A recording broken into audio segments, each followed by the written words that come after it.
I smoothed down the red dress one more time, checking my reflection in the powder room mirror.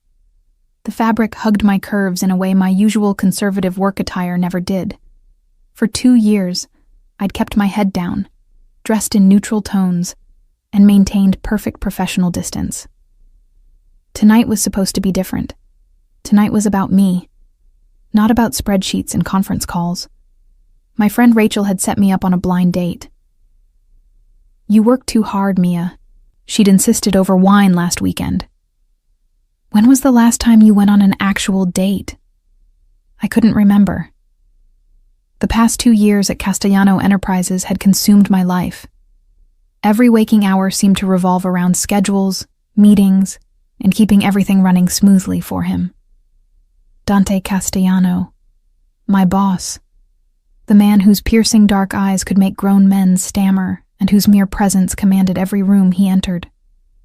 I'd learned to read his moods like a bartender reads drunks, anticipating needs before he voiced them, staying 3 steps ahead of his demands.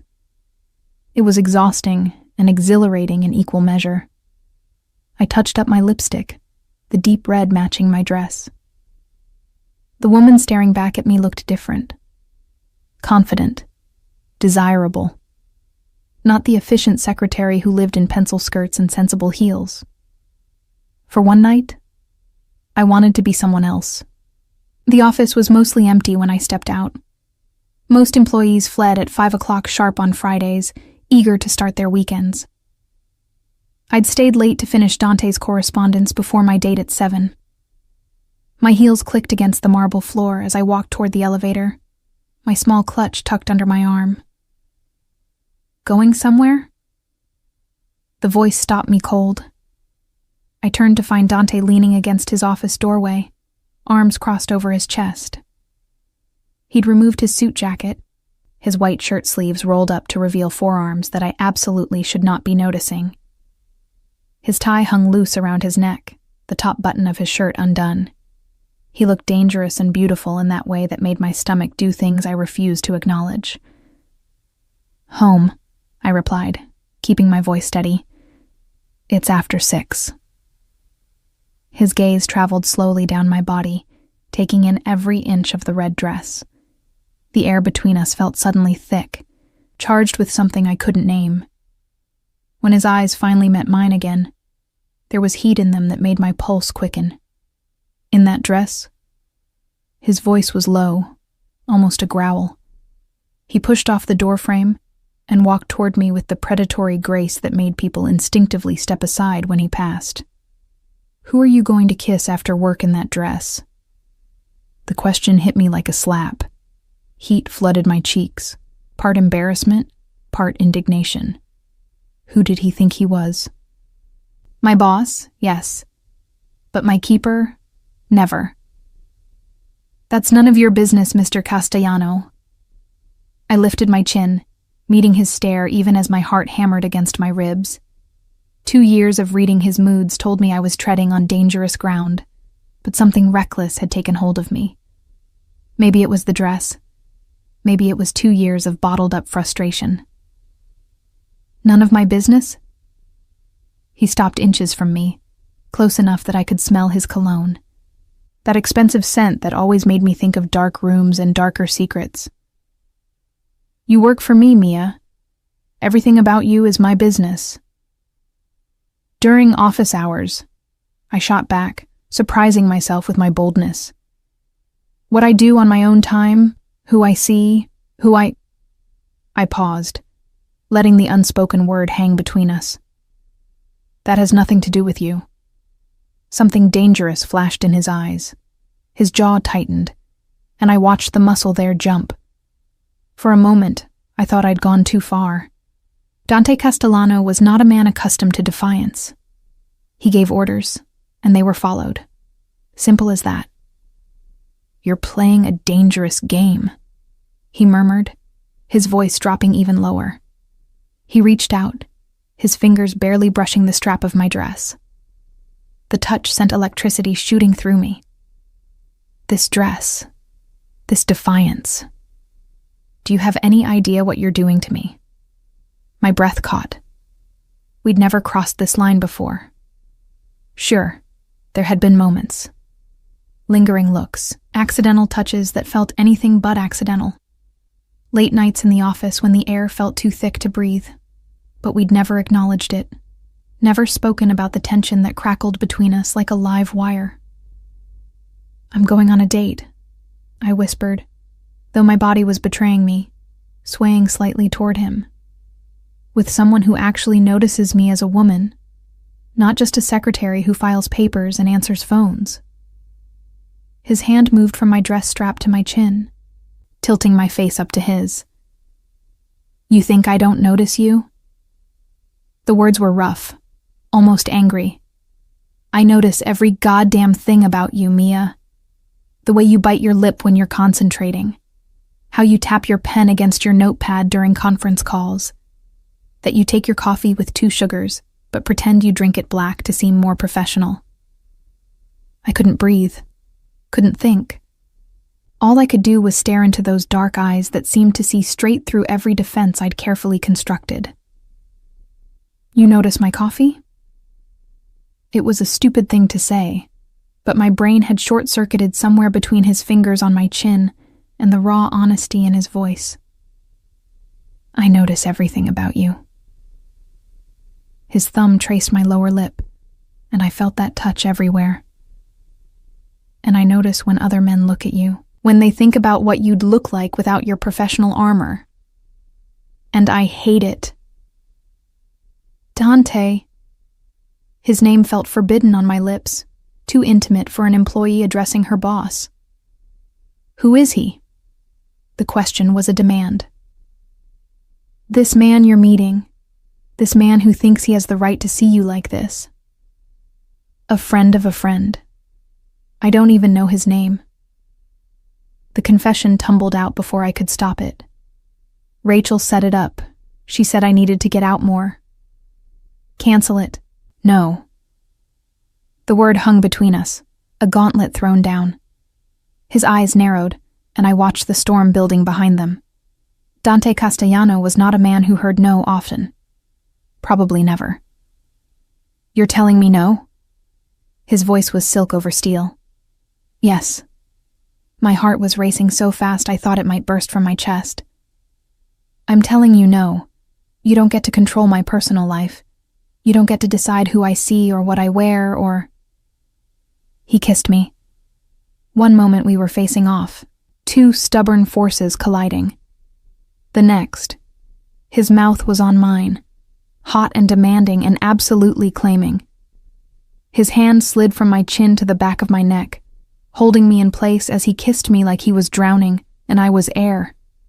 I should have pushed him away. Should have remembered every rule about professional boundaries and workplace harassment. Should have thought about the consequences. Instead, I kissed him back with 2 years of pent-up frustration and desire that I'd buried so deep I'd almost convinced myself it didn't exist. My clutch fell to the floor with a soft thud. My hands found their way to his shirt, fisting in the fabric as I pulled him closer. He made a sound low in his throat, something between a groan and a growl, and backed me against the wall beside his office door. The marble was cool against my back, a stark contrast to the heat of his body pressed against mine. The kiss shifted, became deeper, more demanding. His tongue traced the seam of my lips and I opened for him. Let him in. Met him stroke for stroke. This was madness, complete and utter madness. But I couldn't stop. Didn't want to stop. His hands moved down my sides, learning the curves the red dress revealed. When his fingers found the hem, started sliding up my thigh, reality crashed back in. "Wait." I broke the kiss, pressing my palms against his chest. "Dante, wait." He stilled immediately, his breathing ragged. We stared at each other, both of us trying to process what had just happened. His lips were slightly swollen from our kiss. His hair, usually perfectly styled, was disheveled, where my fingers had run through it. "This is crazy," I whispered. "You're my boss. I work for you. We can't. You're right." He stepped back, putting distance between us that felt both necessary and unbearable. He ran a hand through his hair, a gesture of frustration I'd seen countless times but never directed at a situation like this. You're absolutely right. I bent to retrieve my clutch, using the moment to try to calm my racing heart. When I straightened, he was watching me with an intensity that made me shiver. I should go, I said, though moving felt impossible. My legs were trembling. My date. About that. He pulled out his phone, his movements precise and controlled. The businessman was back. The man who'd just kissed me senseless, locked away behind a mask of professional distance. What's his number? What? Why? Give me his number, Mia. It wasn't a request. Absolutely not. I clutched my purse tighter. You can't just... Dante, this is insane. You can't interfere with my date because we kissed. One kiss doesn't give you the right to... It wasn't just one kiss. His eyes met mine, and the heat in them made my knees weak. And we both know it won't be the last. Before I could respond, his phone rang. He glanced at the screen, and his entire demeanor shifted. The heat disappeared, replaced by cold calculation. I have to take this. Wait here. I'm leaving. Wait. Here. The words were steel. He answered the call and stepped into his office, closing the door behind him. I stood in the empty corridor, my lipstick smudged, my dress wrinkled, my mind reeling. What had just happened? More importantly, what was I going to do about it? My phone buzzed. A text from Rachel. Your date just canceled.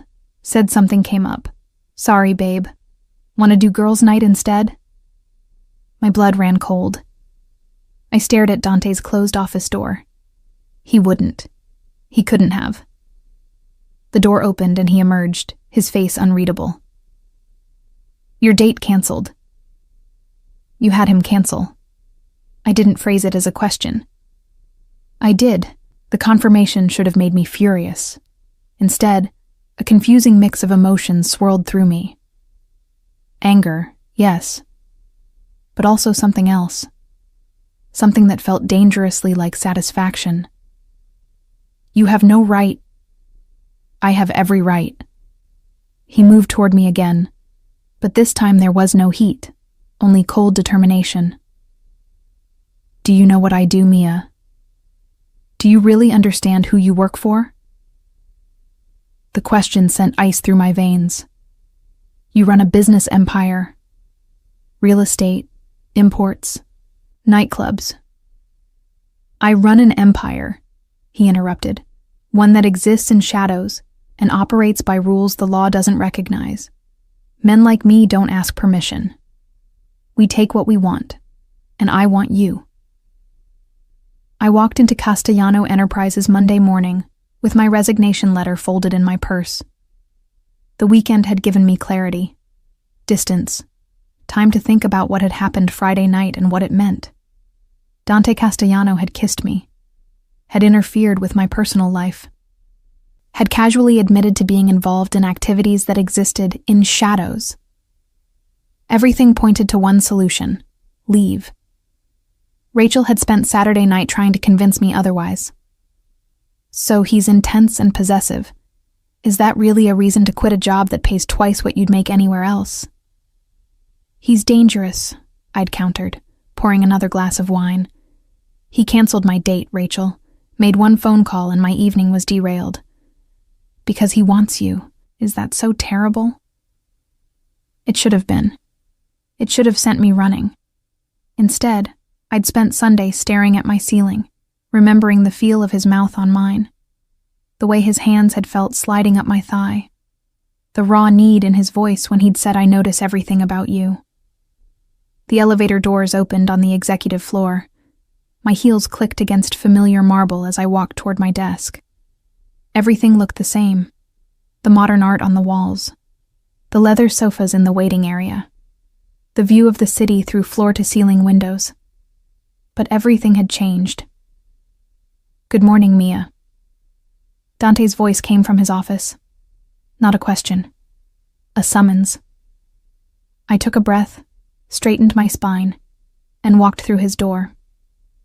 He stood by the windows, hands in his pockets, watching the city below. The morning sun backlit him, making it impossible to see his expression. I need to speak with you, I began, reaching into my purse for the letter. I'm promoting you. He turned, and I finally saw his face. All business, as if Friday had never happened. My personal assistant position just opened up. You start today? I blinked. What? 80,000 a year, benefits package, office adjoining mine. You'll handle my private schedule, not just the corporate one. He moved to his desk, picked up a folder. This is your new contract. Sign it. I came here to quit. I know. He set the folder down and walked toward me. With each step, my heart rate increased. You're not quitting, Mia. You can't stop me. I can give you a reason to stay. He stopped inches from me, close enough that I caught that familiar scent. Work directly for me. See everything I do. All the business.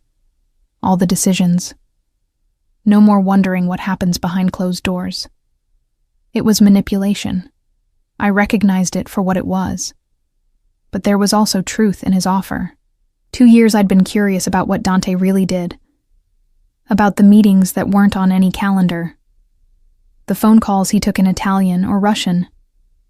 The men in expensive suits who came and went through his private elevator. Why would you let me see that? I asked. If what you do is so dangerous, why bring me closer? His hand came up, fingers barely touching my cheek. Because I'd rather have you where I can protect you than out there where I can't. Protect me from what? From people who might use you to get to me. His jaw tightened. Friday night, when I canceled your date, I had my people look into him. The friend of a friend Rachel set you up with? He works for the Moretti family. The name meant nothing to me. So the Morettis are my competition, in business and in other matters. Your date wasn't coincidence, Mia. It was reconnaissance. They wanted someone close to me, and you were the target. Ice flooded my veins. That's not possible. It's not only possible, it's certain. He pulled out his phone, showed me a photo. A man I didn't recognize. This is the man you were supposed to meet. Vincent Moretti, nephew of the family boss. They've been trying to infiltrate my organization for months. I stared at the photo, trying to process. How did they even know about me? Because I'm always careful to keep my personal life private, which makes the people close to me interesting to my enemies. His thumb traced my cheekbone. Do you understand now? Why I acted the way I did? Why I need you where I can see you? This is insane. I stepped back, needing space to think. You're telling me I'm in danger because I work for you? You were in danger the moment you became indispensable to me. The confession was quiet, but held weight. And you became that about a year ago, maybe longer. A year ago, I thought back. That had been around the time he'd started keeping me late more often, when he'd begun asking my opinion on things that had nothing to do with scheduling, when the dynamics between us had shifted from boss and secretary to something I couldn't quite name. I can't accept this, I said, gesturing to the contract. Any of it. This is too much, too complicated. You're right. He moved to his desk, picked up another folder. Which is why I'm also assigning you security. Security? Marco will be your driver. He'll take you to and from work, escort you to any outside meetings. He handed me the new folder. This lists the protocols, where you can go, what you need to do if you feel unsafe. I opened the folder, scanning pages of detailed instructions. Protocols for everything from lunch meetings to weekend activities. It read like a manual for a prisoner. This is a cage. This is protection. It's the same thing. My voice rose despite my attempt at control. You're telling me I can't quit? I have to take this promotion, and now I can't even go to the grocery store without a bodyguard? Not without Marco, no. His voice remained calm, which only made my anger spike higher. Mia, I know this is a lot. I know it's not what you signed up for when you took a job as my secretary. But Friday night changed things. Not just between us, but strategically. The Morettis know I stopped their play. They know you're important to me. That makes you a target. Because you kissed me. Because I've been watching you for 2 years like a starving man watches food. The raw honesty in his voice stopped my protest. Because every man in this building knows better than to look at you twice. Because I moved heaven and earth to keep you in my orbit. And the Morettis saw that. Understood what it meant before even you did. My hand shook. I set the folder down before I dropped it. What did it mean? To you, I mean. Friday night. Was that just... I searched for the right word. Possession? Ego? You didn't want me to go out with someone else, so you stopped it? He moved around the desk, closing the distance I'd tried to maintain. It meant that I'm done pretending I don't want you. Done watching you leave every night and imagining where you're going. Who you're with. His hands found my waist, steady and sure. I want you, Mia. Not just physically. I want you by my side, in my life, in every way that matters. As your personal assistant. I tried to sound skeptical, but my voice betrayed me with its breathiness. As mine. He pulled me closer.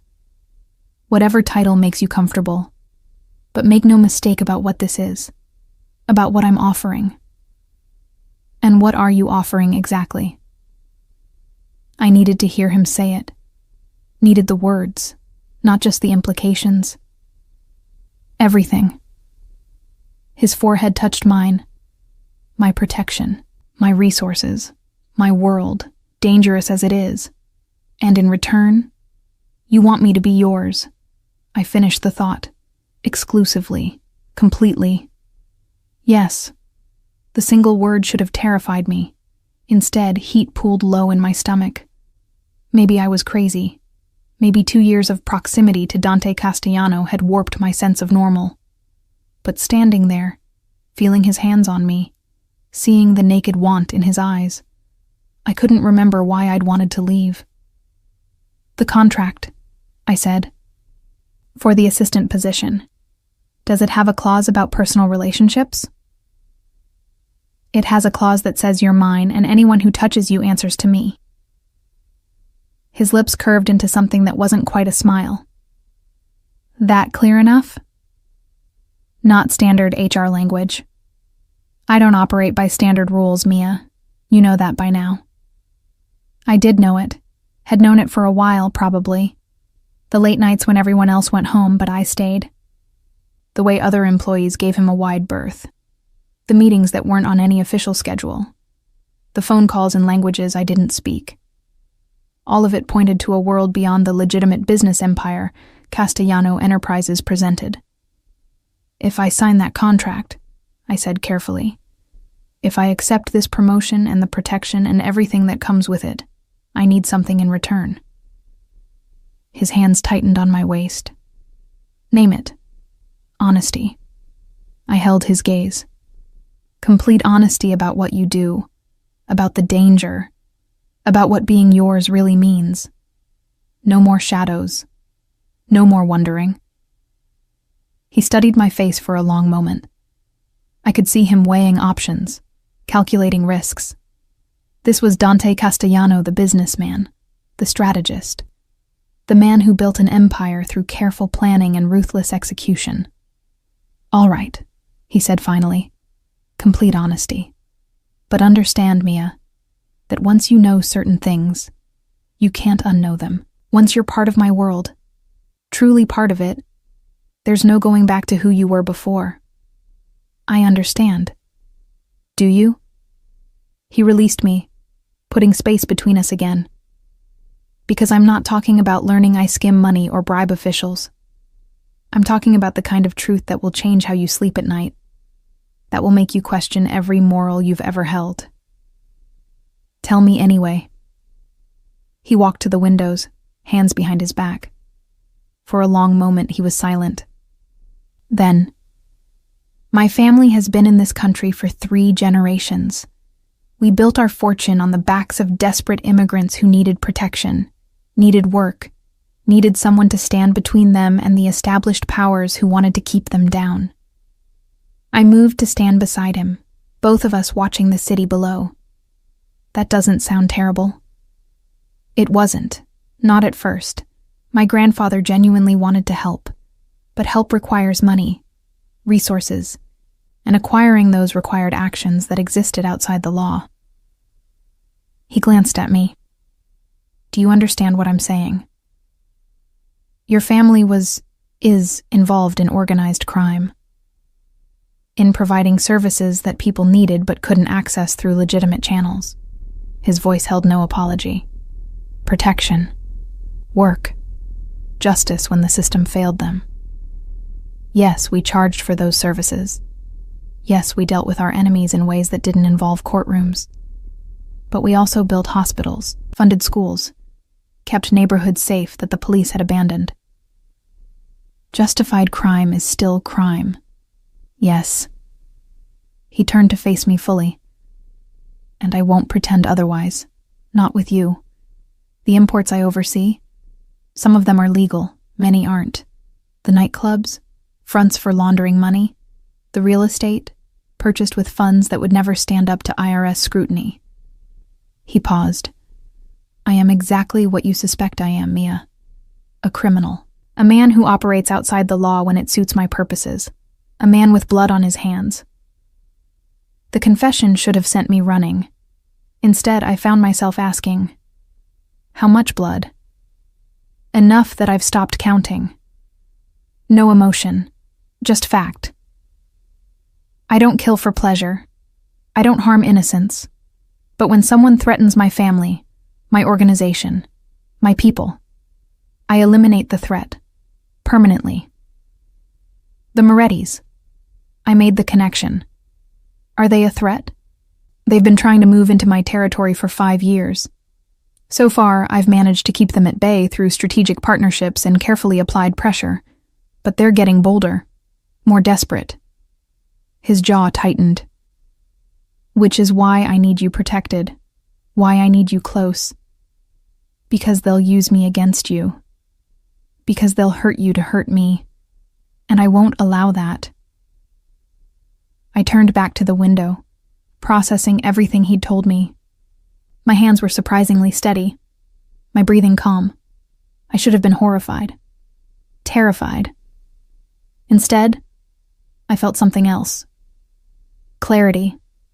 Like pieces of a puzzle I'd been assembling for 2 years had finally clicked into place. The contract, I said. I'll sign it, on one condition.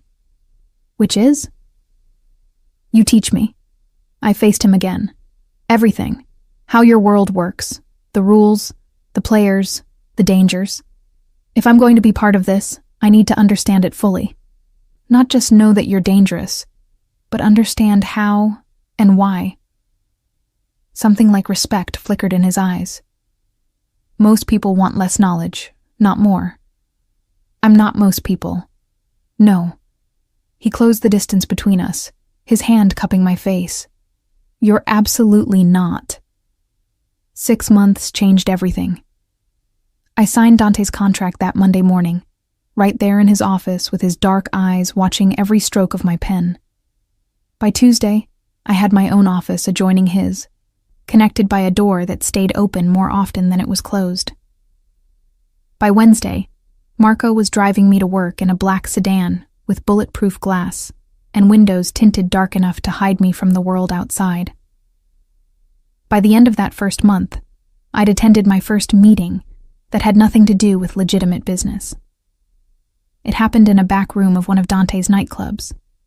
The music from the main floor vibrated through the walls, a steady bass beat that I felt in my chest. I stood behind Dante, watching as he negotiated with 3 men whose names I never learned.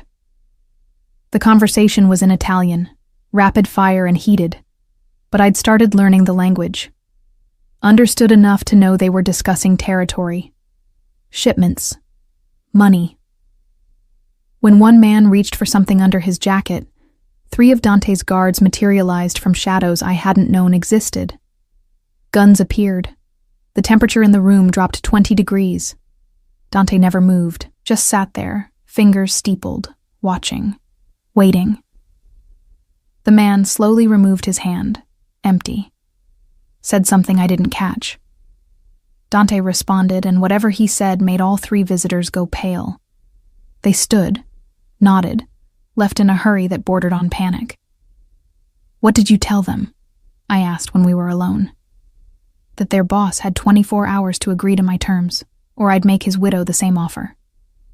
Dante stood, adjusting his cuffs. "Come on, we're done here." I should have been horrified. Instead, I found myself analyzing the exchange.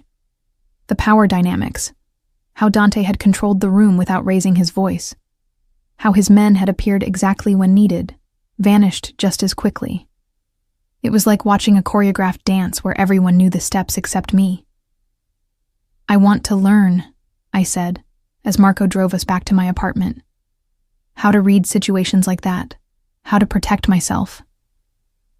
Dante glanced over, surprised. Most people would want to forget they'd seen it. I'm not most people. I was borrowing his line from that Monday morning. "You said I need protection. I want to be part of my own protection, not just someone you guard." Something shifted in his expression. Tuesday and Thursday evenings, we start self-defense training. That had been 4 months ago. Now I could disarm someone holding a knife. Knew where to hit to cause maximum pain with minimum effort. Could read body language and threat levels in a way that had become second nature. I'd also become part of Dante's world in ways I hadn't anticipated. Friday nights were for the social clubs, where old men played cards and discussed business in coded language. I learned to read the codes.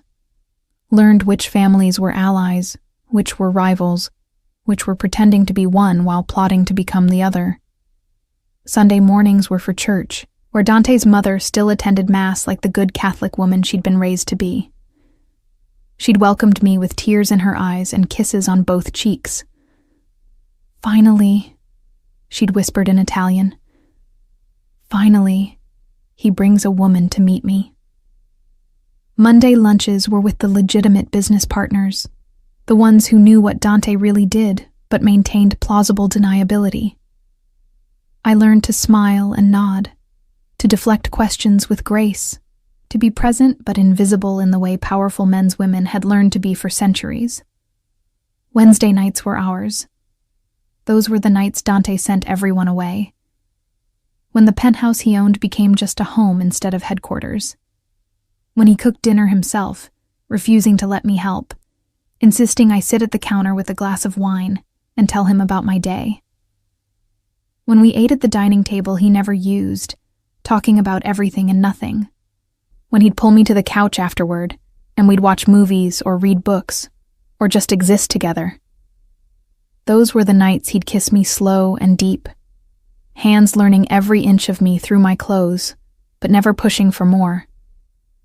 When I'd fall asleep against his chest and wake up in his bed, still fully clothed, with his arms wrapped around me and morning light streaming through the windows. "Why haven't we?" I'd asked once, tracing patterns on his chest. "It's been 3 months. Most men would have. I'm not most men." His fingers had threaded through my hair.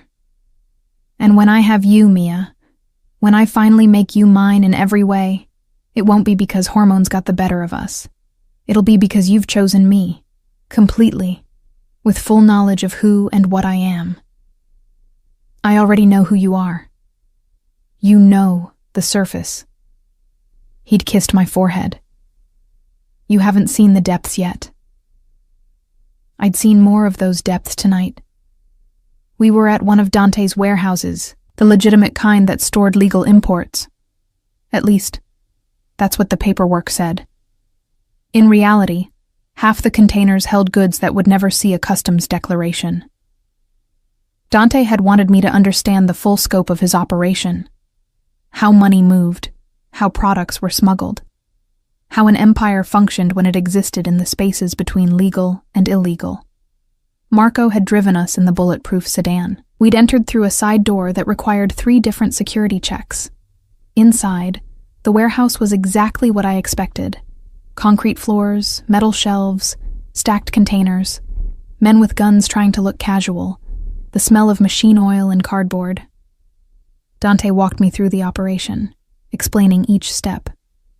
The trucks that arrived at odd hours, the paperwork that matched one set of manifests while hiding another, the distribution network that ensured products reached their destinations without official notice. Questions? He asked after the tour. I had hundreds. But before I could voice one, gunfire shattered the quiet. Everything happened fast. Marco appeared from nowhere, pushing me down behind a concrete pillar. Dante had a gun in his hand. When had he drawn it? Returning fire toward the warehouse entrance. Men shouted in Italian and English. More gunfire. The smell of gunpowder sharp in my nose. Stay down, Marco ordered, his own weapon drawn. Don't move. I pressed against the pillar, making myself small. My heart hammered against my ribs. This was real. This was the danger Dante had talked about. The blood on his hands. The threats he eliminated. Through gaps in the pillar, I watched him work. Watched him move with deadly grace, firing with precision that suggested extensive training. Watched men fall. Watched his security team swarm the entrance, cutting off escape routes. Watched Dante walk toward 3 men who'd dropped their weapons, hands raised in surrender. He said something I couldn't hear over the ringing in my ears. Then he shot one of them. Point blank. No hesitation. The other 2 started talking fast, pleading. Dante listened, expression cold. Then he gestured to his men, who dragged the survivors away. One of his team approached with a tablet, showed him something. Dante's jaw tightened. He looked toward where I was hidden. It's safe, Marco said, helping me up. My legs shook but held. Come on. Dante met me halfway, holstering his gun. His hands went to my face, checking me over. Are you hurt? No. My voice sounded distant to my own ears. I'm fine. You're shaking. You killed someone. The words came out flat. Just shot him. He was part of the team that was supposed to kill you. Dante's hands tightened on my face. They came for you specifically, Mia. The Morettis sent them. This was about you. The safe house was 30 miles outside the city, tucked into wooded hills where neighbors were measured in acres, not feet. Dante drove us there himself in an unmarked SUV, Marco following in a second vehicle with 3 other guards. No one spoke during the drive. The silence was heavy with unasked questions and unsaid words. I kept seeing it. The man falling. The blood. Dante's face, cold and emotionless as he pulled the trigger. He'd killed someone right in front of me. Killed him to protect me. The safe house was beautiful. A modern structure of wood and glass that seemed to grow organically from the forest around it. Inside, it was all open floor plans and expensive minimalism. A place designed for hiding that somehow felt like home. You'll stay here, Dante said. Setting my overnight bag, Marco had packed it from my apartment while we drove, on the marble kitchen counter. Guards at all perimeters. No one gets close without my knowledge. For how long? Until we resolve the Moretti situation. He moved to the windows, checking sightlines and exits in a way that had become automatic. A few days. Maybe a week. I sank onto the leather couch, exhaustion washing over me. It was nearly midnight. Hours had passed since the attack. Hours of Dante on the phone, giving orders in rapid Italian. Hours of driving through darkness. Hours of processing what I'd witnessed. Talk to me. Dante sat beside me, careful to keep distance between us. You've been quiet since the warehouse. You killed a man. I said it again, like repeating the words would make them real. Just shot him. Yes, because he was there to kill me. That was part of it. He turned to face me. The other part was sending a message.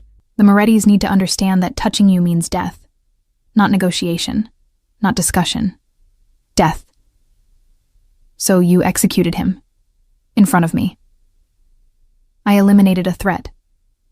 His voice remained calm, factual. And yes, I did it in front of you because you needed to see the reality of my world. Not the edges of it. Not the sanitized version.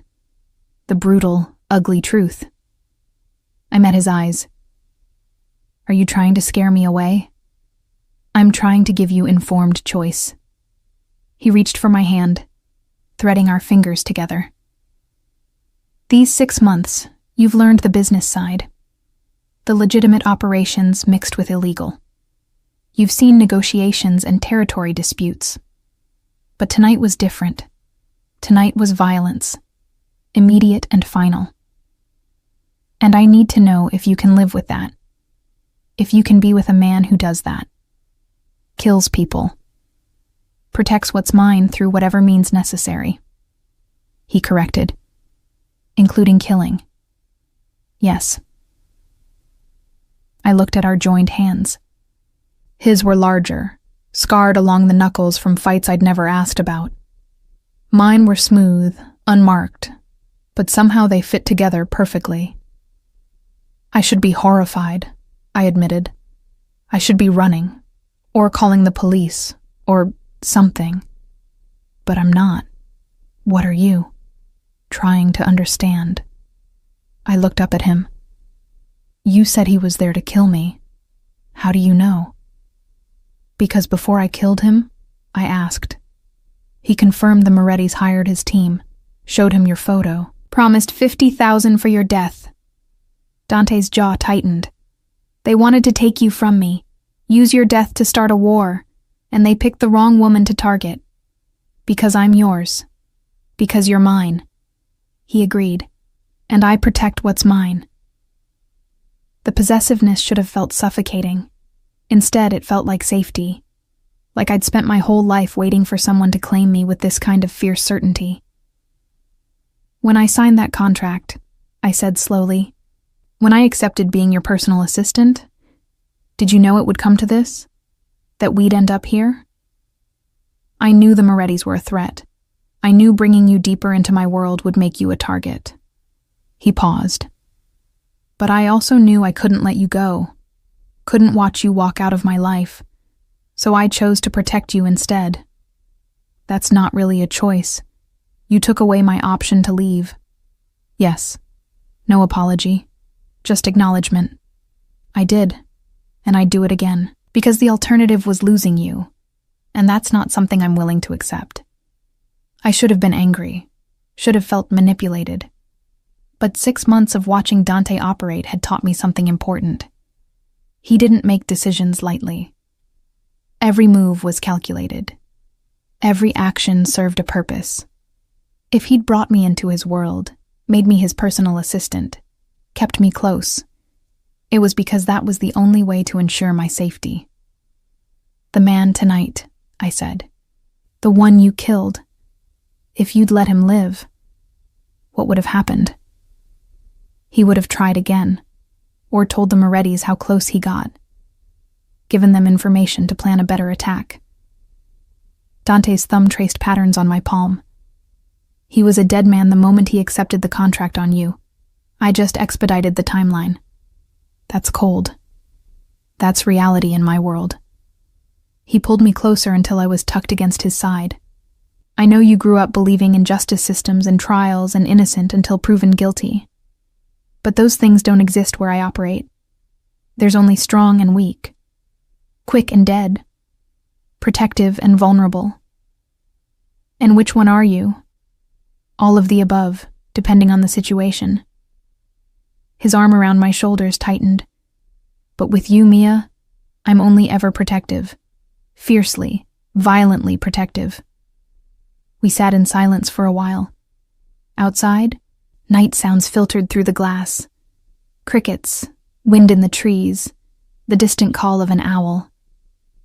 Inside, just the sound of our breathing, the steady beat of Dante's heart under my ear, where I'd pressed my head to his chest. "I'm not leaving," I said finally. "I'm not running or calling the police or pretending I can go back to who I was before you. Whatever that makes me, complicit, compromised, corrupted, I don't care." His hand moved to my hair, fingers threading through the strands. "Are you sure?" "No." Honesty felt important. "I'm terrified of the danger, of how much I want this, of what it means that I'm choosing a man who kills people to protect me." I tilted my head back to look at him. "But I'm sure about you, about us." Something shifted in his expression. The careful control slipped, showing raw emotion beneath. "Mia." I kissed him before he could finish. Kissed him with 6 months of pent-up desire and 2 hours of adrenaline-fueled clarity. This wasn't a hallway encounter or a Wednesday night couch session. This was choice. Complete and informed and irrevocable. Dante responded immediately, his arms pulling me onto his lap so I straddled him. The kiss deepened, became hungry and demanding. His hands found the hem of my blouse, slid underneath to touch bare skin. I gasped against his mouth, arching into the contact. "We should stop," he murmured, even as his fingers traced patterns up my spine. "You've had a traumatic night. You're not thinking clearly." "I'm thinking perfectly clearly." I pulled back enough to meet his eyes. "I want this. Want you. Not because I'm scared or processing trauma. Because I've spent 6 months falling for you, and I'm done pretending it's just professional." 3 years. That's how long it had been since the attack at the warehouse. Since Dante had killed a man in front of me and I'd chosen to stay. Since I'd moved from personal assistant to something that didn't have a clean corporate title. Partner, maybe, though that word didn't capture the complexity of our relationship. Wife, in all but legal paperwork. Dante had asked me to marry him properly 6 months after that night in the safe house, presenting me with a ring during a private dinner at the penthouse. I'd said yes without hesitation. We'd married in a small ceremony attended by his mother, my handful of close friends, and several dozen men whose names I'd learned over the past years. Marco had walked me down the aisle, since my father had died when I was young and there was no one else. Dante had cried when he said his vows. This dangerous man who killed without remorse, showing vulnerability only I ever saw. That had been 2.5 years ago.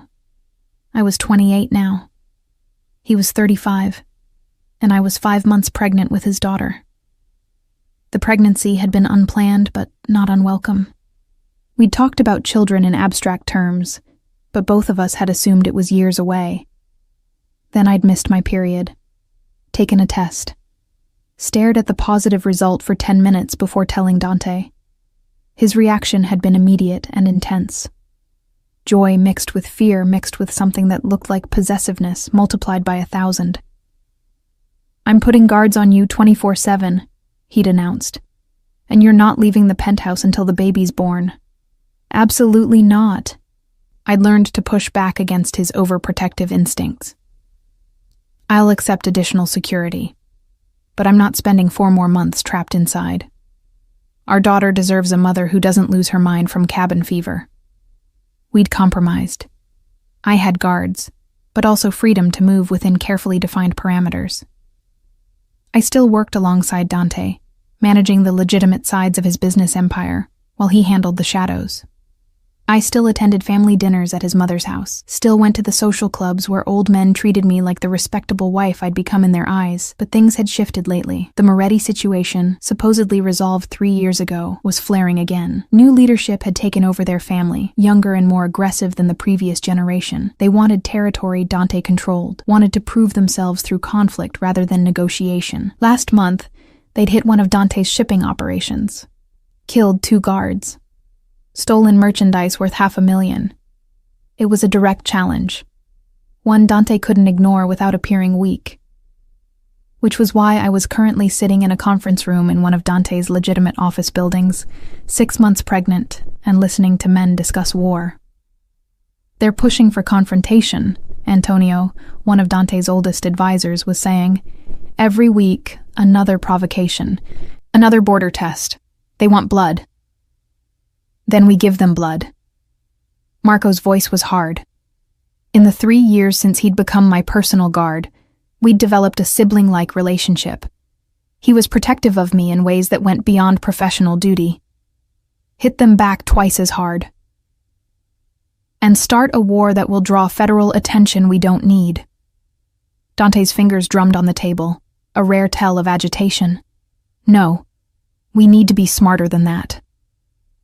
With respect, boss, being smart reads as being weak. This from Giovanni, a younger captain who'd risen quickly through the ranks. The Morettis are counting on you playing it safe. They think you've gone soft. Soft? Dante's voice dropped to that dangerous quiet that made smart people back away. Because I don't immediately start a war that could get my people killed? Because you've got a wife and a baby coming.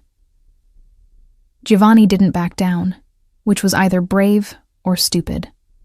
Everyone knows you've changed since you married Mia. More cautious, more concerned with collateral damage. Giovanni. Marco's warning came too late. Dante stood, moving around the table with predatory grace.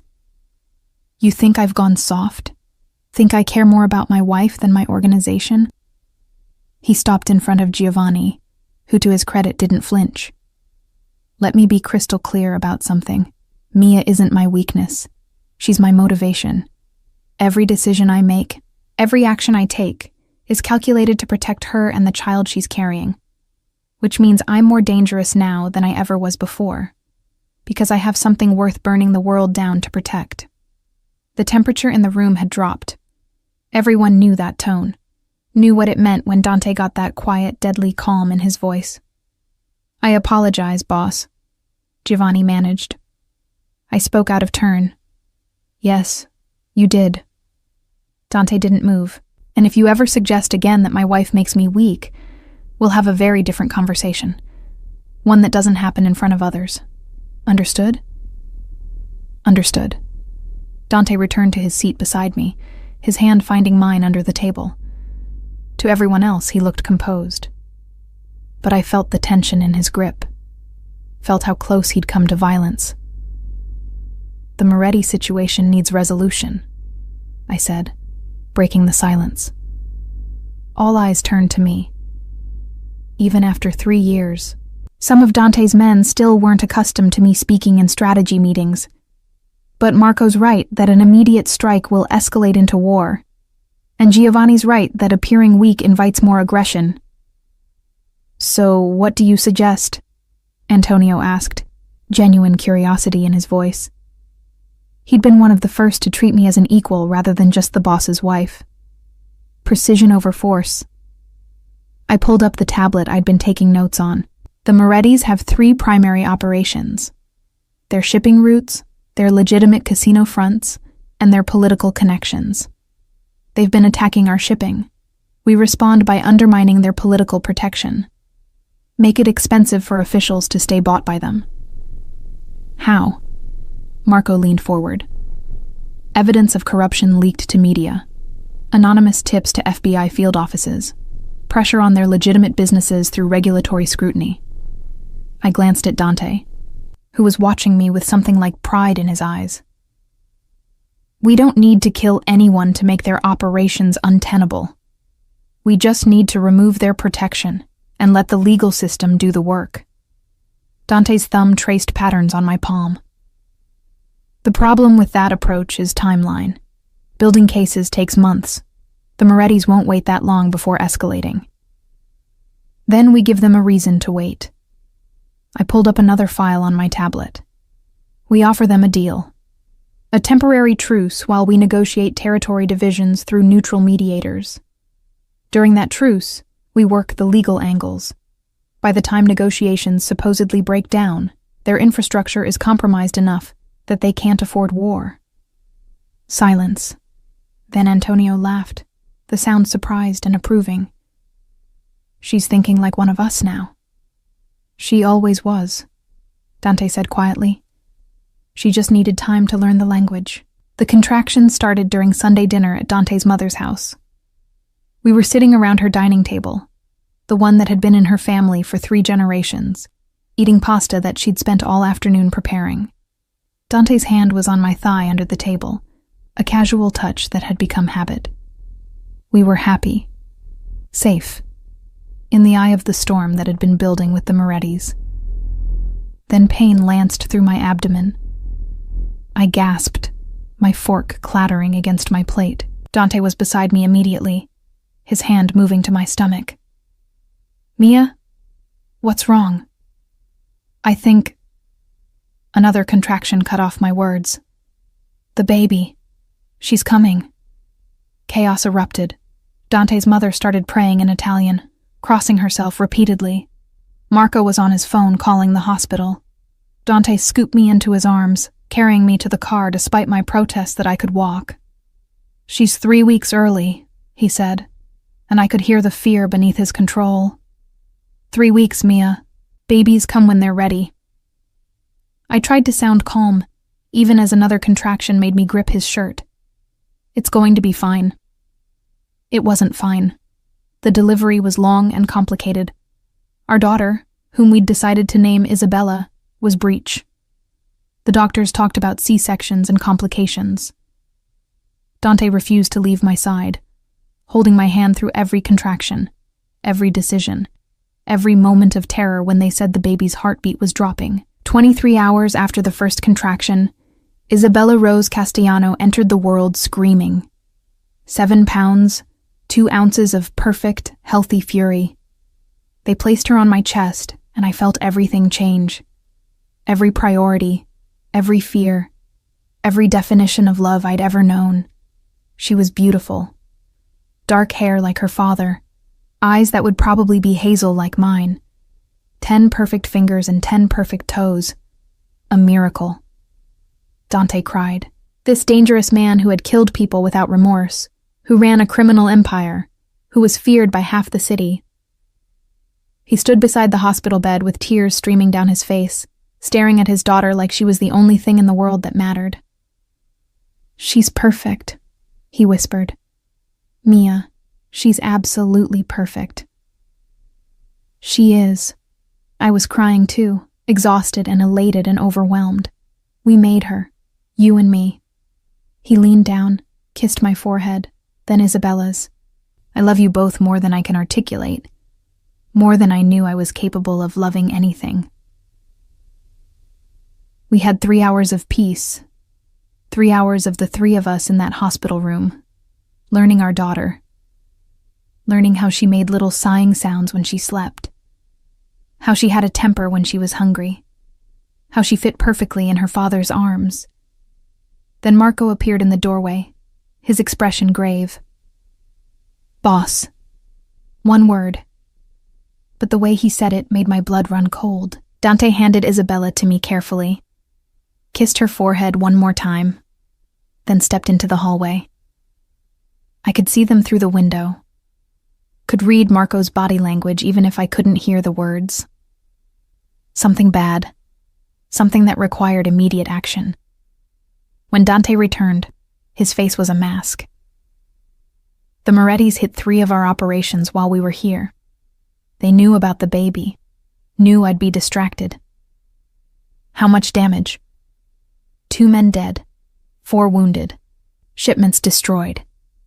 His hands clenched into fists. And they sent a message. Next time they're coming for you and Isabella. Ice flooded through me. They threatened our daughter? They threatened what I love most. Dante moved to the window, looking out at the city below. Which means this ends. Now. Tonight. Dante, you can't. I can, and I will. He turned, and for the first time in 3 years, I saw the man from the warehouse, the one who'd killed without hesitation. They made this personal. They involved our child. There's no negotiation after that, no mediation, no clever legal maneuvering, just elimination. What are you going to do? What I should have done months ago. He pulled out his phone, sent a rapid series of texts. End them. Completely. The entire Moretti operation. Everyone who was involved in the threat against my family. That's not a battle. That's a war. Yes. He came to the bedside, cupped my face in his hands. And I will burn this city down if that's what it takes to keep you both safe. Do you understand me? Nothing matters except protecting you and our daughter. Nothing. I held Isabella closer, feeling her tiny heartbeat against my chest. Then do what you have to do, but come back to us. We need you. Something shifted in his expression. He kissed me, slow and deep and desperate. Then he kissed Isabella's forehead with infinite gentleness. I'll come back. I promise. He left. Marco stayed, positioning himself outside the hospital room door. Additional guards appeared within minutes, securing the floor. I sat in that hospital bed, holding our newborn daughter, and waited. The war lasted 3 days. I got updates through Marco. Dante's forces hit every Moretti operation simultaneously. Shipping yards, restaurants, the casino fronts. Political connections were exposed through carefully timed media leaks. Evidence of corruption appeared in FBI inboxes. The legal machinery Dante and I had discussed in that conference room months ago ground into motion with brutal efficiency. But it wasn't just legal maneuvering. On the third night, Dante met the Moretti leadership personally, the old guard who'd authorized the threat against Isabella. I didn't ask what happened in that meeting, didn't want to know the details. But when Dante returned to the hospital on day 4, there was blood on his cuffs that hadn't quite come out in the wash. It's over, he said, sinking into the chair beside my bed. Completely over. The Moretti organization is done. The few who survived are running. And every family in the city knows what happens when someone threatens my children. Children? I repeated, plural. I'm operating under the assumption we'll have more. He managed a tired smile. If you'll still have me after this, after everything I did. I looked at him, my husband, father of my child, a man who had just waged war to protect us, who had killed, who had burned down an entire criminal organization, who was sitting there with exhaustion in every line of his body, asking if I still wanted him. I'll always want you, I said simply. For better or worse. Remember? We took vows. He reached for Isabella, and I placed her in his arms. He held her with the same infinite care he always did, like she was made of glass. She yawned, stretched, settled against his chest like she knew she was safe. Things are going to change, he said quietly. I'm getting out. Out of what? The life, the shadows, the illegal operations. He looked up at me. I can't do this anymore. Can't risk that Isabella grows up losing her father to a bullet or a prison sentence. Can't risk that you spend your life looking over your shoulder. Dante, you can't just walk away from... I can, and I will. His voice held determination I'd heard before, but never directed at this. I've already started the process, moving money, legitimizing operations, burning bridges with people who won't accept my exit. In 6 months, Castellano Enterprises will be exactly what it pretends to be, a legitimate business empire. Nothing more. That's not going to be easy. Nothing worth doing is. He kissed Isabella's head. But she's worth it. You're both worth it. 3 years later, he'd made good on that promise.